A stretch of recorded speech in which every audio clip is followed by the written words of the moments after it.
Dr. Garyanti Prihandayani SPKJ Mars, saya juga seorang psikiater, tetapi saat ini saya diamanahkan sebagai Direktur SDM Pendidikan dan Penelitian di rumah sakit ini. Terima kasih atas kepercayaan dari Koalisi Anak Madani dan Bapak Ibu untuk berkunjung ke rumah sakit kami.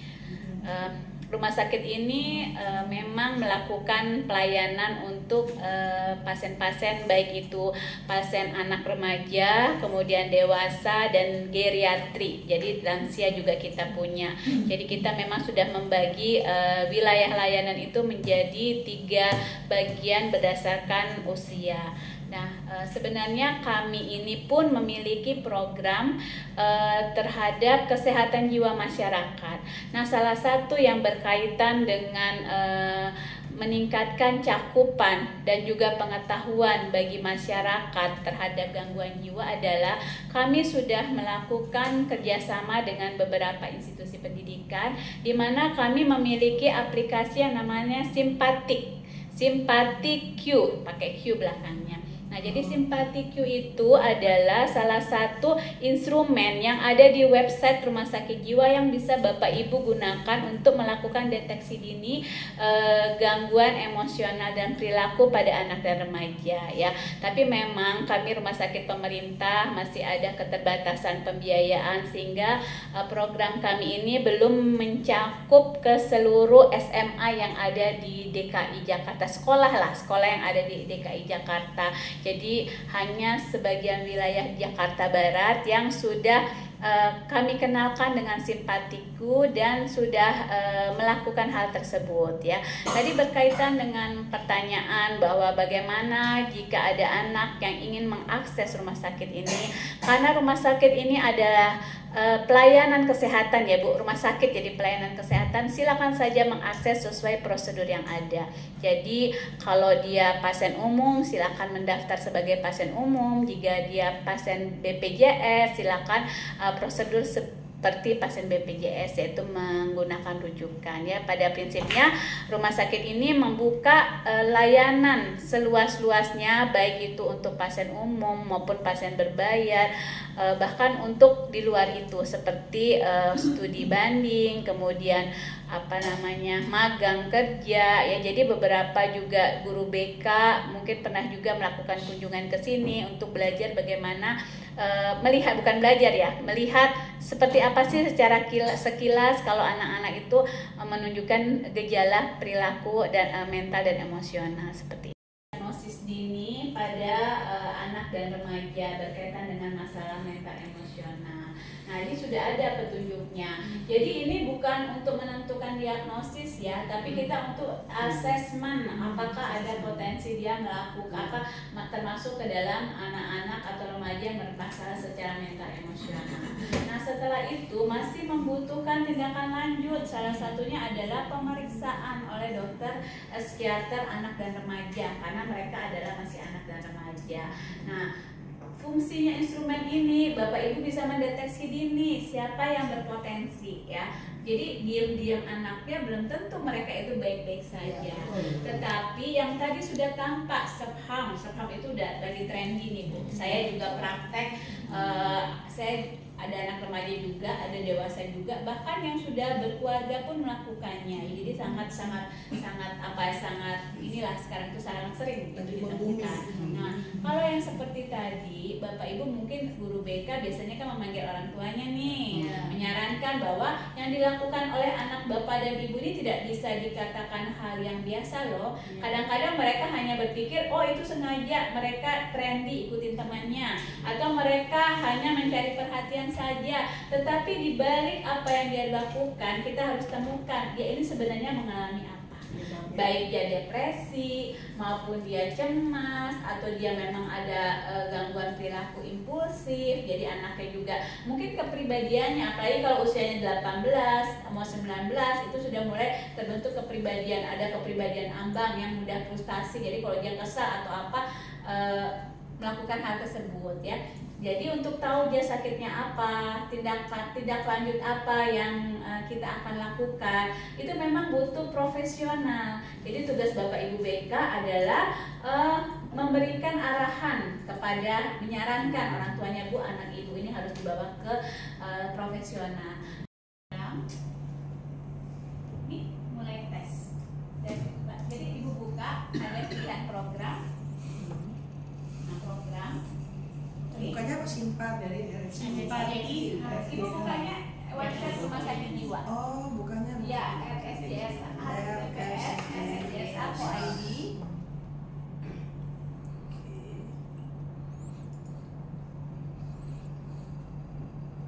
Nah, ibu di sini juga bisa melihat beranda, profil rumah sakit, program berarti ya. Fasilitas, mau konsultasi juga bisa. Kemudian ada informasi pasien, alur pendaftaran, jadwal dokter, juga ada. Mau lihat dokter-dokter yang ada di sini, mau memilih juga ada.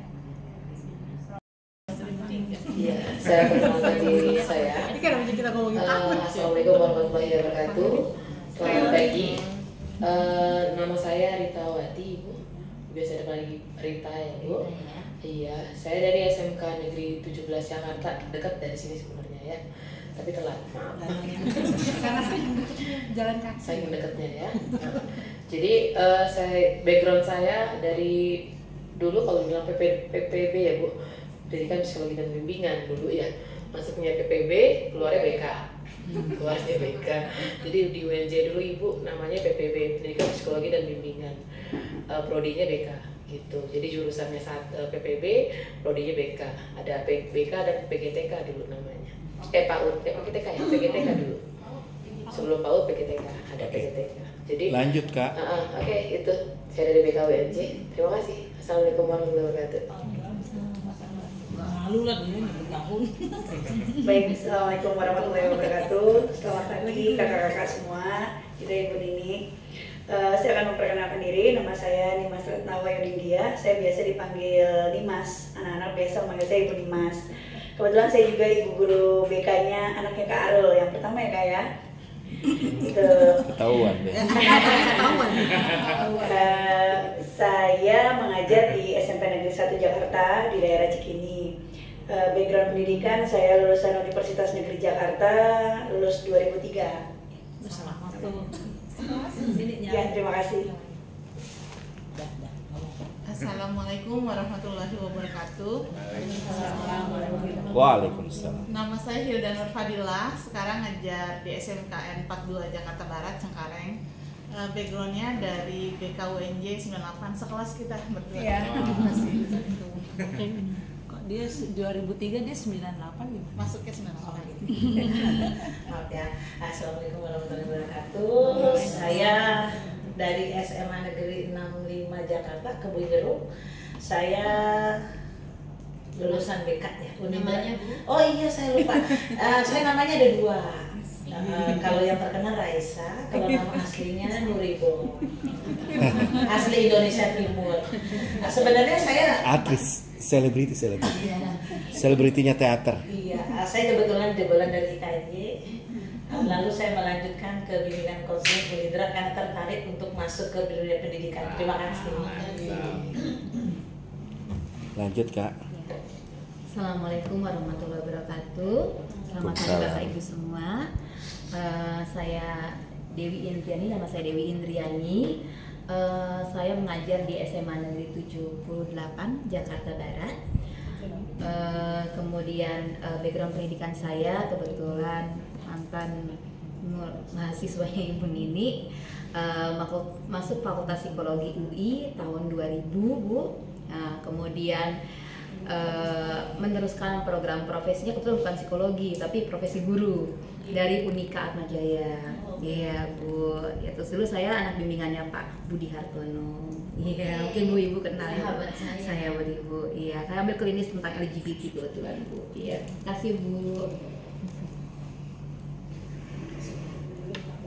Ya baik, perkenalan izin Ibu Bapak, selamat pagi, Assalamualaikum warahmatullahi wabarakatuh. Izin memperkenalkan diri, saya dengan Haji Widodo. Untuk saat ini saya bertugas di SMA Negeri 26 Jakarta di Tebet, Jakarta Selatan. Dan latar belakang background untuk pendidikan awal dari S1 untuk bimbingan dan konseling di Universitas Internasional PGRI dan untuk pendidikan profesi gurunya dari Atmajaya Ibu. Ya, itu saja. Terima kasih. Silakan Kak. Assalamualaikum, selamat pagi kakak-kakak semua, Bu Dini. Perkenalkan, saya Sule Setiawati. Saya bertugas di SMA Negeri 7 Jakarta. Background pendidikan saya alhamdulillah dari bimbingan konseling. Selamat pagi dan salam sejahtera untuk kita semua. Saya ingin memperkenalkan diri saya. Nama saya Lili Sulastri dari SMP Negeri 10 Jakarta. Latar belakang saya dari Universitas Indra Swasta, jurusan bimbingan dan konseling. Terima kasih. Silakan lanjut Kak. Selamat pagi semuanya. Pagi. Kenalkan, nama saya Janet. Saya kebetulan bukan guru psikologi, tapi saya mewakili karena kemana-mana berbeda. Saya maju. Saya dari lulusan BINUS Komputer. Terima kasih. Saya dari sekolah Galatia, SMA Galatia. Terima kasih. Assalamualaikum warahmatullahi wabarakatuh. Waalaikumsalam. Perkenalkan, nama saya Ibu Ria Damayati. Panggilnya Kak ya. Ria Damayati dari SMK 5. Saya kebetulan lulusan dari UNJ. PK UNJ masuk 2008. Lulusnya lama Bapak Ibu. Terima kasih. Lanjut Kakak. Assalamualaikum warahmatullahi wabarakatuh. Perkenalkan, nama saya Ananda Liviana, sama satu lulusan dengan dia dari UNJ tapi di 2014.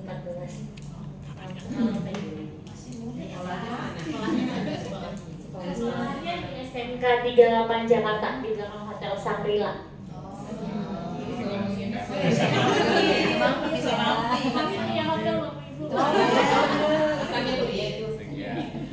Silakan lanjut Kak. Oke, assalamualaikum warahmatullahi wabarakatuh semuanya. Perkenalkan, saya Erna Ningsih. Saya dari Bunda Mulia School Ancol. Jadi saya ownernya Ancol. Iya. Premannya Ancol tuh saya. Gadis-gadis. Iya. Sahabatan kayaknya. Salah satu sekolah mahal yang bayar. Lanjut. Iya, saya background pendidikannya S1 psikologi. Oke. Terima Makasih Kak. Mercubuana Ibu. Oh, mercubuana. Saya mercusuar. Saya lulus menjelang 40 tahun loh. Lanjut Kak. Selamat pagi Bapak Ibu, saya kasih perkenalkan, nama saya Putri. Saya dari Mentari Intercultural School Jakarta, MISJ. Background pendidikan saya dari S1 dan S2 dari Taruman Negara, tapi S2 saya Magister Science, jadi saya bukan profesi psikologi. Terima kasih. Assalamualaikum warahmatullahi wabarakatuh. Perkenalkan, saya Wulandari. Saya dari SMA Negeri 101 Jakarta. Saya lulusan dari Universitas Negeri Jakarta, jurusan bimbingan konseling. Udah lama banget ya, tahun 2001. Kalau memang standarnya adalah rumah sakit gitu. Apa bedanya dengan RSCM? RSCM itu kan juga ada rumah sakit menangani semuanya, tapi ada khusus kejiwaan, ada bagian psikiatrinya. Nah, jadi ini nenek guru ini apa namanya mikir apa bedanya ya ini sama itu? Baik, saya jawab Bu. Kami ini rumah sakit di bawah Kementerian Kesehatan, Rumah Sakit Fatika. Ada juga rumah sakit jiwa daerah seperti Rumah Sakit Duren Sawit, itu rumah sakit. Saya nggak tahu dia umum apa jiwa, tapi memang dia banyak juga layanan jiwa di sana. Nah, sesuai dengan SOTK, struktur organisasi rumah sakit kami ini termasuk rumah sakit khusus Bu, rumah sakit khusus jiwa. Jadi walaupun kami rumah sakit, tetapi memang kekhususan dari pelayanan kami itulah basic core-nya itu adalah jiwa. Basic core-nya jiwa. Dulu kami tidak punya layanan fisik, tetapi keluarlah KMK yang baru bahwa rumah sakit jiwa itu boleh membuka layanan di luar kekhususannya sebanyak 40%. Saya sangat senang dengan singkatan Anda itu RSJ SH itu luar biasa menurut saya, pas gitu ya. Lalu kemudian saya juga senang sekali dengan itu apa namanya tadi ada simpatik itu. Jadi saya ingin tahu lebih banyak tentang simpatik itu nanti insya Allah. Terima kasih dok. Terima kasih. Bagian kejiwaan. Nah, terus sudah itu ternyata tangan Tuhan baik hati dan membuat Arul mengajak saya kemari. Terima kasih dan guru adalah cita-cita saya sejak kecil. Jadi berkumpul dengan para guru adalah satu kebahagiaan sendiri buat saya. Pertanyaan saya sangat kagum Bu Gali. Saya sangat kagum. Begitu saya masuk, saya kebetulan supir sedang pulang kampung, jadi diantar sama suami. Terus saya bilang, waduh. Tunggu dulu, cari tempatnya dulu, jangan udah waduh katanya gitu. Terus karena ketemu di sini kan susah. Kagum dengan kondisi yang ada. Dari dulu kan orang selalu asosiasinya rumah sakit jiwa itu nggak tahu kenapa ya, pemahaman orang seakan-akan selalu pada kekumuhan gitu kan. Padahal ternyata ini merupakan satu cerminan yang luar biasa dan ini harus diangkat, Arul. Ini harus diangkat dalam artian ini harus ditebarkan pada masyarakat. Saya ada pertanyaan sedikit memang terus terang saja, ini anak itu tetap ada ya dok ya. Jadi untuk penampungan anak-anak yang mengalami gangguan kejiwaan juga tetap ada ya dok ya. Izin Ibu, kami konteksnya adalah rumah sakit. Jadi konteksnya rumah sakit ya. Ini adalah rumah sakit. Jadi bedakan dengan rehabilitasi. Dalam arti rehabilitasi seperti mohon maaf kayak apa sih? Kayak panti kan ada ya, panti-panti yang menangani pasien gangguan jiwa, baik itu swasta maupun punya pemerintah seperti panti sosial. Rumah sakit jiwa Dr. Suharto Hadjam ini konteksnya rumah sakit. Jadi yang masuk ke rumah sakit ini adalah pasien. Jadi kita punya layanan rawat jalan, kita punya poli anak dan remaja, karena bapak ibu datang ke sini kekhususannya anak remaja ya, karena SMA itu kan masih sampai anak remaja. Kita punya poli anak dan remaja, kita poliklinik anak dan remaja. Alhamdulillah kunjungannya itu sehari itu untuk yang kontrol konsultasi dokter itu hampir 70 orang sampai 100 orang. Kita juga punya layanan terapis. Jadi untuk anak-anak kebutuhan khusus, baik itu terapi okupasi terapi remedial terapi, untuk yang kesulitan belajar, terapi bicara, terapi gerak, itu hampir sama banyaknya setiap hari yang datang. Kita juga punya layanan rawat inap anak dan remaja yang tadi nanti akan dikunjungi oleh Bapak Ibu. Nah itu khusus untuk merawat pasien-pasien gangguan jiwa anak dan remaja dalam fase akut. Jadi setelah mereka stabil di rumah sakit, mereka tidak terus tinggal di rumah sakit ini. Jadi mereka kemudian berobat jalan. Ya. Apa yang bisa kita lakukan buat mereka yang terbaik dan tertepat buat mereka? Itu doa saya selalu kalau saya sudah melihat begini-begini, karunialah daku yang tertepat dan terbaik dan insya Allah terindah, terbermanfaat bagi dirinya terutama. Itu saja dari saya. Terima kasih, selamat bekerja, tetap sebagai sesama guru. Saya ingin memeluk Anda semua dari jauh. Oke? Muah. Yang tersampaikan bercandu berat khususnya untuk menonton film dewasa. Dan dari lingkungan keluarganya pun juga mendapatkan pressure dan tekanan, bahkan tersakiti oleh ayahnya. Jadi ketika dia banyak menonton yang maaf belum layak mereka untuk konsumsi, itu tontonannya kurang lebih hampir 2 jam untuk menonton tayangan seperti itu. Dan dengan pacarnya pun juga maaf, yang sudah duda sementara usianya baru 16 tahun. Ini kan bagi kami ketika melihat kondisi anak-anak yang jiwa mereka perlu kita selamatkan, jiwa mereka memang perlu kita tolong.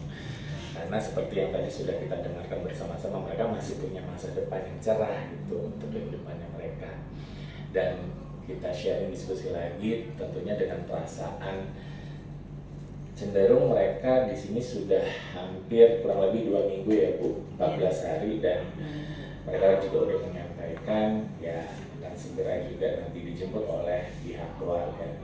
Itu gambarannya bagi kami ya, anak-anak ini masih memiliki untuk proses bisa diterima, karena sejatinya kalaupun toh katakan mereka sudah gambar untuk tantrum, kemudian mereka marah-marah bahkan sampai dengan titik yang namanya depresi, perlu yang namanya ada orang yang bisa mengangkat mereka untuk mereka bisa menjadi jauh lebih baik. Itu sih ngaruh. Al-Fajri tadi. Jadi anak ini sebetulnya nggak terlalu seperti teman-teman yang lain ya, teman-temannya yang lain di situ. Saya membayangkan itu anak-anak didik saya gitu. Jadi Iya, Kak. saya agak-agak nggak kuat juga gitu ya. Poinnya nih tadi, sama guru BK-nya pernah curhat nggak? Enggak gitu. Terus curhatnya sama siapa gitu?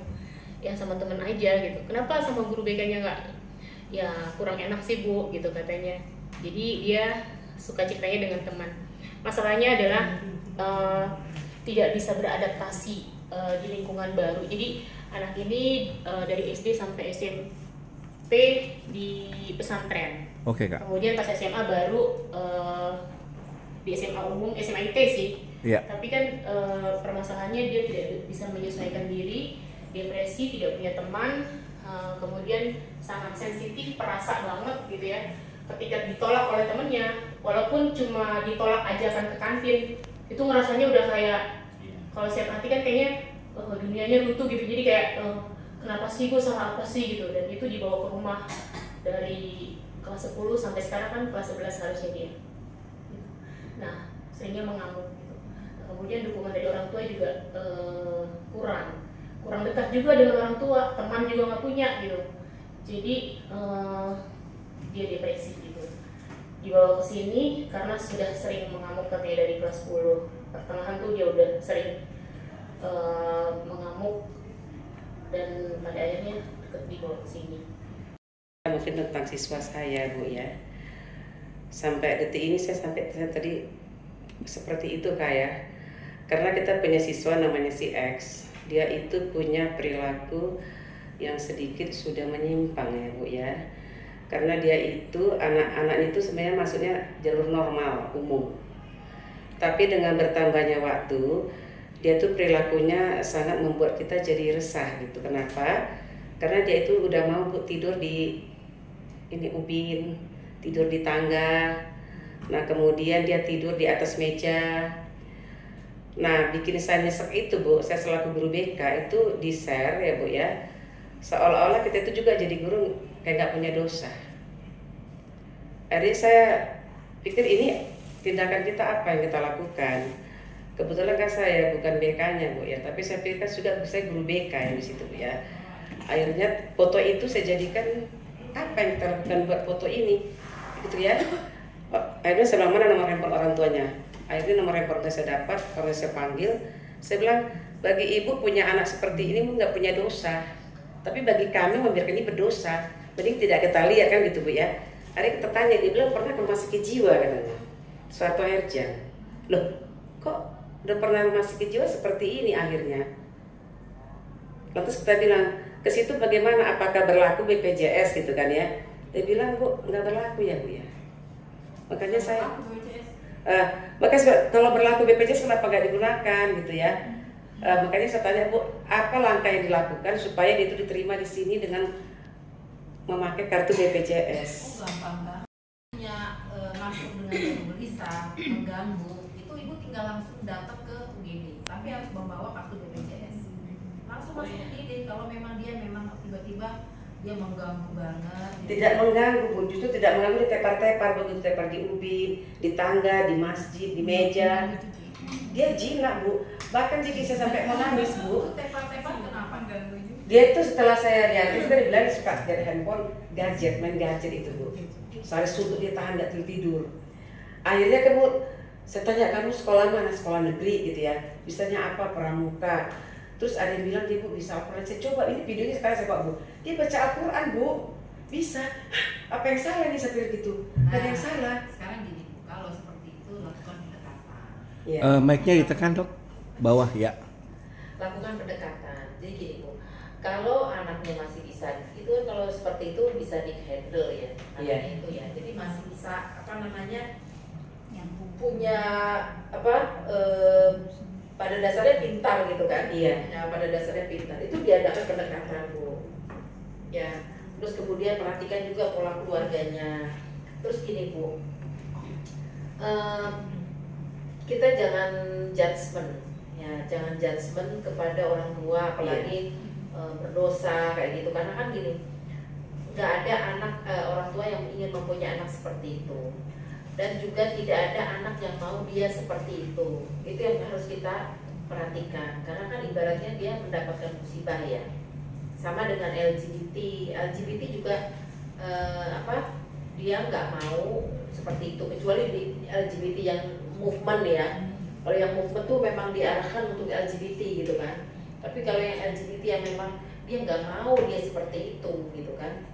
Nah itu kan memang dari fitrahnya seperti itu, dan kita harus melihat apa, bahwa dia butuh pertolongan gitu. Nah sehingga kita arahkan untuk dia bisa berubah menjadi normal. Nah sama Bu, yang anak itu juga seperti itu kasusnya. Jadi harus dengan pendekatan di hati. Nah psikiatri anak dan remaja ya. Sudah dong. Jadi kita ada beberapa unit ya, ada rawat jalan, rawat inap, dan daycare. Tadi ada tempat daycare.